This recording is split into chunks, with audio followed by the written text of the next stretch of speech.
Radio 59 WROW, first on the dial. And now, another tale well calculated to keep you in suspense. 60 Grand Missing, written for Suspense by Robert Arthur.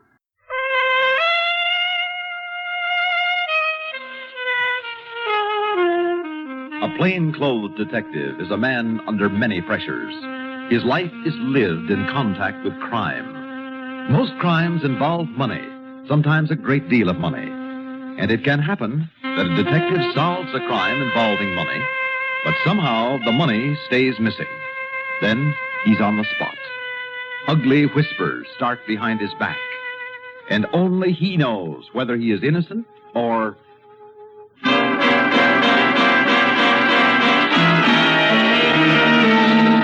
Sure, there was money missing. 60 grand, to be exact. Tony Belmont and two hoods took it away from the Summits Finance Company by holding up one of their messengers. But I thought I recognized the description the messenger gave of the leader, and I brought in Tony. But I didn't bring in the money. And 60 grand's a lot of dough, so there was bound to be talk. Well, talk's cheap. And I wasn't surprised when I walked into the precinct house and got a sour look from Sergeant Brunson on the desk. Hello, Brunson. What's booked? Hello, Dresser. Don't be so enthusiastic. It's bad for your heart. I said, what's booked? A couple of break-ins, kid stuff, no money in them. What's that supposed to mean? I wouldn't know, Dresser. I want to see Sloppy Peters. Where is he? You could look downstairs on the pistol range. Thanks, I think. I went down the splendid old stairs to the pistol range in the basement. Sloppy Peters was my sidekick. He usually dressed like a scarecrow after a bad winter. If he ate soup, Sloppy spilled it on himself. If he got his hand dirty, he mopped his hand over his face, got that dirty, too. Half the time, his socks didn't match. But he knew his job. Down on the range, Sloppy was popping away with his police special. Hiya, Sloppy. Hiya. Hey, Sloppy, I said hello. I heard you. Hey, what's eating you? Why should anything be eating me? Well, that's what I'm asking you. Hey, you're holding your gun wrong again. Let me show you.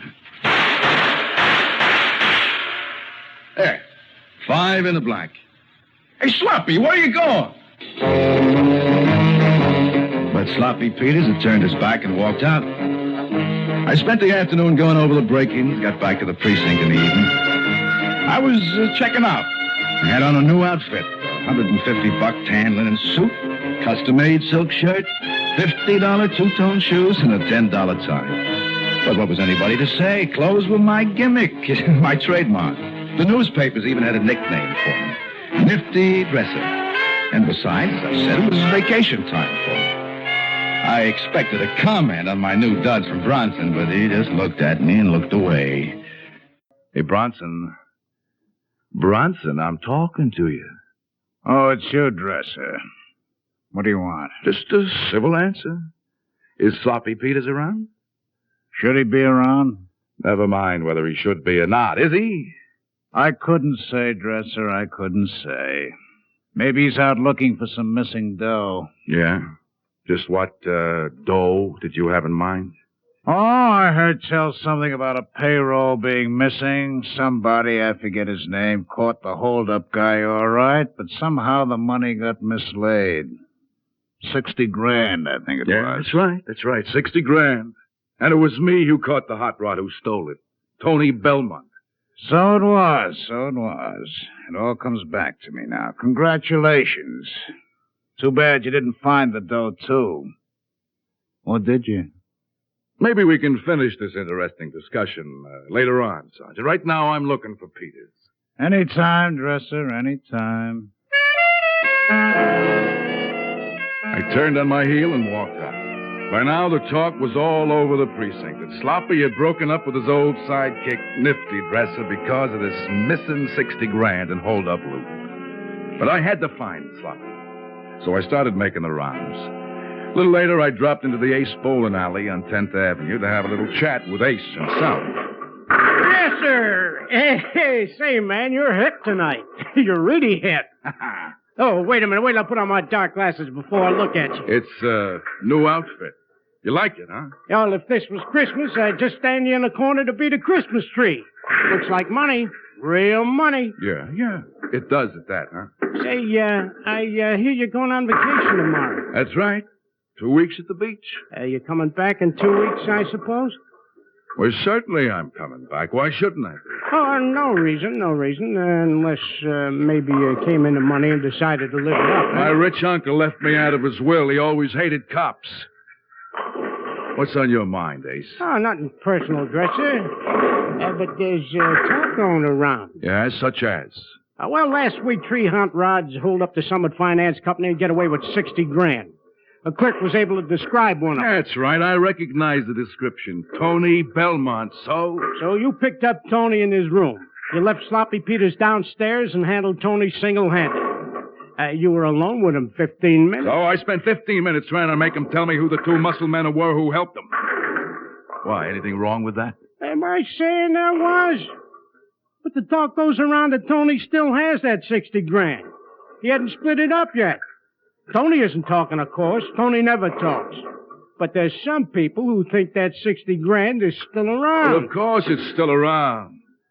Everybody, including my sidekick, Sloppy Peters, thinks I got my mitts on that 60 grand and then latched onto it, right? That's the talk, Dresser.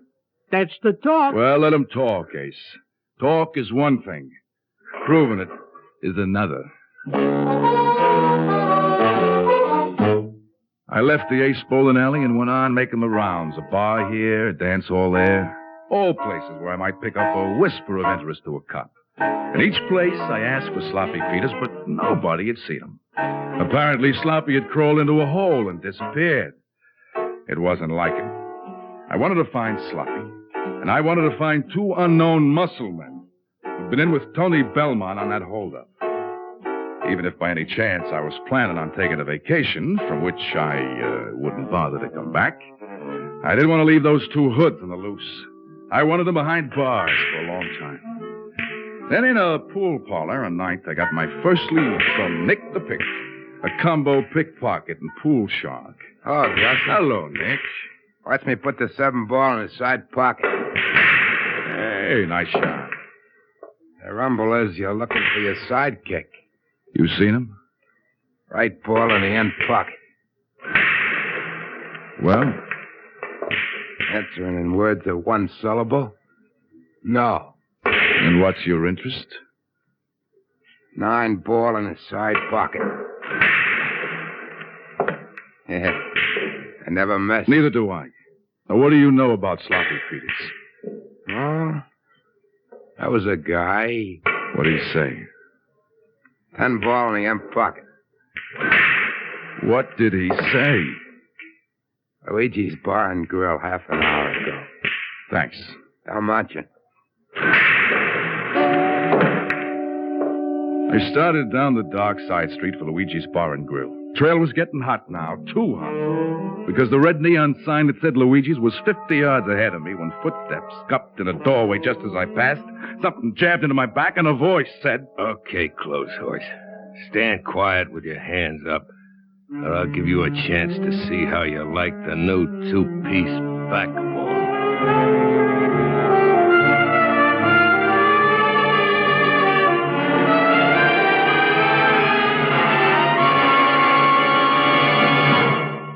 In just a moment, we will return for the second act of Suspense.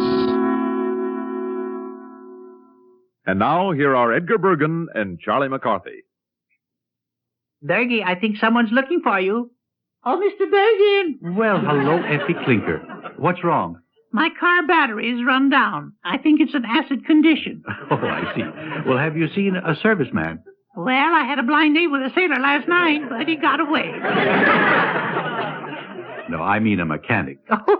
Seeing you own a General Motors car, you should see your GM dealer for service. His mechanics are GM trained. They have specialized tools and factory-approved parts to provide your fine GM car with the GM care it deserves. So if you own a Chevrolet car or truck, a Pontiac, an Oldsmobile, Buick, Cadillac, or a GMC truck, you should make a date with a General Motors serviceman. Oh, that sounds exciting. Will he have blue eyes?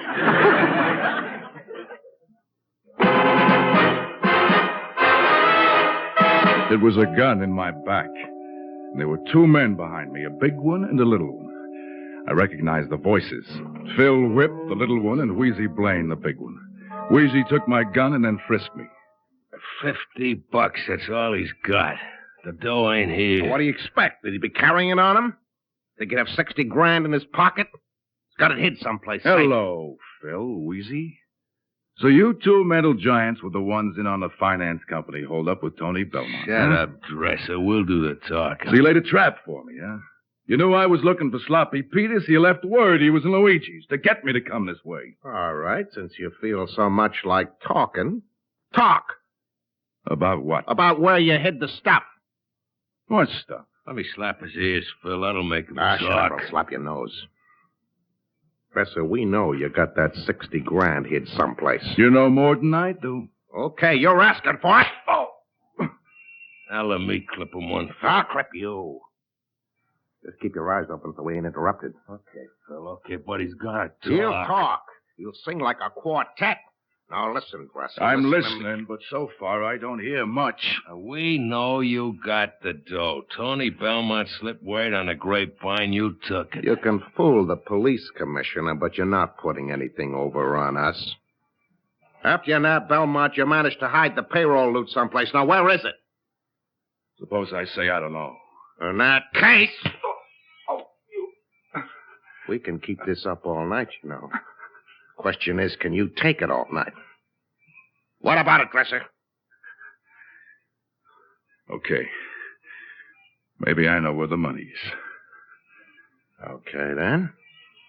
Since you know where it is, suppose you tell us. I hid it in the junkyard behind Belmont's rooming house. The junkyard? Yeah, Phil, there is a junkyard right out the back way and down the alley. Yeah, that's it. I locked Belmont in the closet. See, I wrapped the door with a newspaper, and I went down the back way while Sloppy Peters waited for me out front. Then I hid the money, went back and got Belmont, and I took him down the front way. You cops are all alike. The only difference between you and us is we admit we're crooks. The difference between you and me is that you're stupid. Now, can I clip him, Phil? No. Now he's going to lead us to the dough. There's an alley ahead leads to that junkyard. Start moving, Dresser. I started moving. With the gun nudging me and the kidney, there was nothing else to do. We went down a long, dark alley. Listened to the televisions playing in the buildings we passed. The people quarreling, babies crying. Then we came to a high board fence that surrounded the junkyard, and I stopped. What are you stopping for? Well, here's the junkyard. How are we going to get in? You got in the other time. You can get in this time. Oh, that was from the other alley, you see. There was a loose board. Wheezy. Yeah, Phil. Look for a loose board so we can get through this fence. Wheezy Blaine began yanking at the fence, while Phil Whip kept the gun grinding hard into my back. I was in no hurry. I knew they were figuring on killing me as soon as they had their hands on the money. Shooting me in the back and leaving me along with the old boilers and wash tubs in the junkyard. Oh, I was perfectly willing to postpone that as long as possible. Then, Wheezy Blaine found a loose board. Phil used his gun to steer me to the opening, and we all squeezed through. Okay. What are you stopping for? I'm just trying to figure where we are. Now, the other time I got in this junkyard from the other side. If you're stalling, you're going to be sorry. I hid the money inside an old furnace someplace about the middle. Ought to be over this way, here. I led the way toward the center of the junkyard. Rusty iron ripped holes in my new suit. And a cat jumped up snarling. There were a million people inside a few blocks of us, but there in the silence of that deserted junkyard, Phil and Wheezy and I might have been the last men alive in the whole world. Okay. Now what are you stopping for? Someplace around here I hid the dough. One of these old furnaces. Which one? Now, don't try to stall. Listen, I was in a hurry. I crammed the money into an old furnace. Now, just let me look in this one here. No, No, it's not here. Maybe it's that one over there. Now my suit was covered with a messy black stain from reaching around inside the furnace. There wasn't much left of my outfit by now, but this was my life that was worrying me, not my clothes. They followed close behind me as I worked my way toward the other furnace. An overturned bathtub lay about 10 feet from it, and on the bathtub, a black cat sat and just watched us. Hey, look at Phil. A black cat, that's bad luck. Bad luck for Dresser if this ain't the right furnace. Because then I'll know he's stalling. No. This is it. I'm positive of it. Yeah, the package is right inside the firebox. Here it is. It's right here.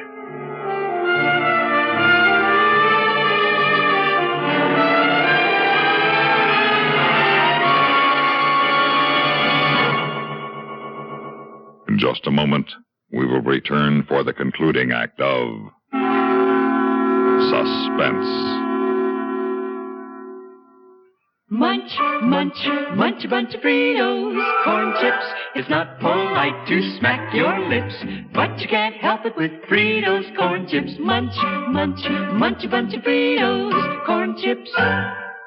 Next time you're taking your ease, reading the paper on the porch, or relaxing in the sun, put a bowl of Fritos corn chips at your elbow and your pleasure will be doubled. Fritos are the corn chips made to munch. So crisp, so full of refreshing flavor, there's contentment in every munch. No other kind of chips has the same crisp texture and taste. Fritos corn chips are a real taste discovery. Try them with your favorite drink, sandwich, salad, any summer meal.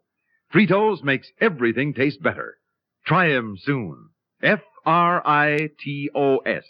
Golden Fritos corn chips. Munch, munch, munch a bunch of Fritos, corn chips. I reached inside the antique furnace, and there was the package. But it didn't hold any money. It held a revolver. As soon as I had it in my hands, I dropped to my knees and I yelled, "Okay, Sloppy, shoot!" Phil, the bathtub is shooting at us. Get down! It's a trick, Dresser. I'll fix your wagon! I ducked behind some scrap iron. Before Wheezy Blaine could find cover, he grunted and fell over an old wash tub and lay there. Phil Whip started to run. I couldn't get a shot at him. But the bathtub that Sloppy Peters was hiding under heaved and jerked and toppled over. Sloppy stood up, a 6-foot scarecrow, and lifted his gun. Phil Whip fell into some rusty machinery and lay there, not even moving. Sloppy Peters put his gun away and came over to help me up. I had gotten tangled up in some loose wire. Okay, Johnny. Give me a hand. Here. That's it. Oh. Thanks, Sloppy. Now, let's find the money. It's here, is it? Well, sure it is. I told you it was. In the same boiler where I had the gun hid. I'll get it right out. Yeah, here it is. In the pillowcase, I dumped it in after I cuffed Tony Belmont. Yeah. Stay just as safe as in a vault. Let's have a look at it. Sure. Pretty, isn't it? Yeah, very pretty. Now let me have it. Let you have it. All of it. Now don't argue, Johnny. Your gun? What the devil The is... money, Johnny. You want all of it? All of it. Start walking, Johnny, toward the street. And don't hurry. We have a little trip to take. With Sloppy Peters' gun nudging me, I did what he said. Oh, I was tired of having guns in my ribs. But his grim look told me he wasn't fooling. We hailed a cab, and it took us to headquarters, and then we walked up to see the commissioner's office. Sloppy put the pillowcase of money on the commissioner's desk and told him the story. Do I understand, Detective Peters, that you are charging Detective Dresser with trying to appropriate this $60,000 for himself? Yes, sir. I hate to do it. Believe me, Johnny, I'd rather cut off my arm. There's nothing else I can do. He had a smart scheme to get Wheezy Blaine and Phil Whip out of hiding, but I could tell he was planning to keep the money. I pretended to go along with him, sir, in order to locate the money. Excuse me, Detective Peters. Well, Dresser, I guess you're a better actor than you realize. Your looks that way, sir. Actor, Commissioner? I don't understand. Your partner came to me 3 days ago, Detective Peters, and told me where the money was and what he was planning. I gave him my okay, even to leaving the money hidden. Because there are a lot of ears in this city, and if the money was actually turned in, someone might have talked. You mean, Johnny, you were just acting like a crooked cop? Weren't you? When you took that money from me, after all, 60 grand, huh? Is 60 grand. Yeah? That's the way I thought you figured. Peters, I'm glad you did what you did. Convincing proof of your own integrity. And Dresser? Yes, sir? I want to congratulate you. It was a well-worked-out plan. Except for one bad mistake. Mistake, Commissioner? Well, look at your partner. I believe they call him Sloppy Peters. And no wonder. Dirt all over him. Face, hands, hair. Your mistake, Dresser, was this. You had him in a bathtub. Why didn't you put in some soap and water, too?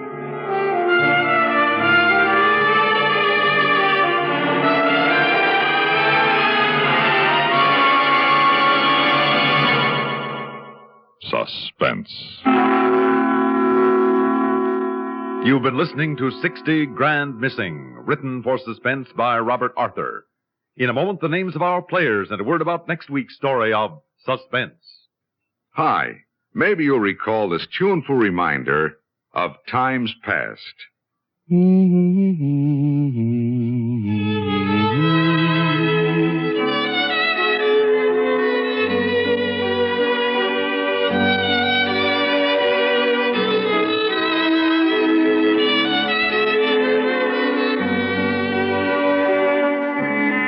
This is Dennis James with something else worth remembering. It's this.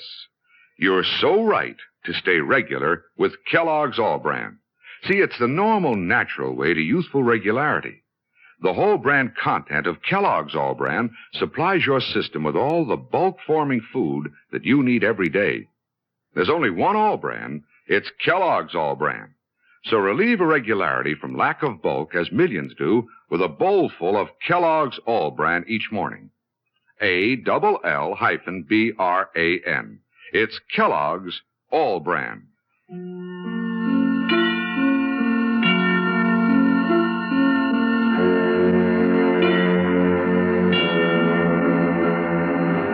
Heard in tonight's story were Bernard Grant as Dresser. Others in the cast included Ralph Bell, Leon Janney, Sam Raskin, Joseph Julian, Mason Adams, Michael Caine, and Nat Poland. Listen again next week when we return with Daisy Chain, written by Robert Forrest. Another tale well calculated to keep you in Suspense. The Kingston Trio next, followed by latest CBS News and Have Gun Will Travel on CBS Radio.